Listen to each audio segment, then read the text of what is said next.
বাংলাদেশের আইন কতটা জঘন্য হইলে এর মতো একটা মহিলা ধর্ষণ মামলা আমাকে দিতে পারে? 50 বছরের একটা মহিলা কিভাবে ধর্ষণ হয়?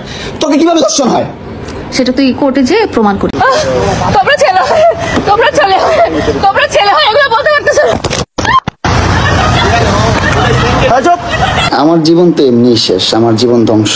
লাইলা ও প্রিন্স মামুনের মধ্যে সাম্প্রতিক সময়ে সম্পর্কের টানাপোড়েন ও ঝগড়ার খবর সামাজিক যোগাযোগ মাধ্যমে ব্যাপকভাবে আলোচিত হচ্ছে। তাদের সম্পর্কের অবনতির পেছনে বেশ কয়েকটি কারণ উঠে এসেছে। সাম্প্রতিক সময়ের ঘটনার সারসংক্ষেপ হলো লাইভে এসে প্রকাশ্য ঝগড়া। ফেসবুক লাইভে লাইলা ও মামুনের মধ্যে তুমুল তর্ক বিতর্ক ও গালাগালির ঘটনা ঘটেছে, যা দর্শকের মধ্যে ব্যাপক প্রতিক্রিয়া সৃষ্টি করেছে। তাদের সম্পর্কের টানাপোড়ার পেছনে তৃতীয় একজন ব্যক্তির উপস্থিতি উল্লেখযোগ্য ভূমিকা রেখেছে বলে জানা গেছে। একটি ভিডিওতে মামুনের বাসায় অন্য একজন নারীর সঙ্গে সময় কাটানোর দৃশ্য দেখা গেছে, যা লাইলার ক্ষোভের কারণ হতে পারে। গোপন তথ্য ফাঁস। মামুনের বিরুদ্ধে লাইলার ব্যক্তিগত তথ্য ফাঁস করার অভিযোগ উঠেছে, যা তাদের সম্পর্কের অবনতির ভূমিকা রেখেছে। আইনি পদক্ষেপের ইঙ্গিত। লাইলার পক্ষ থেকে মামুনের বিরুদ্ধে আইনি পদক্ষেপ নেওয়ার ইঙ্গিত পাওয়া গেছে, যা পরিস্থিতিকে আরো জটিল করে তুলছে।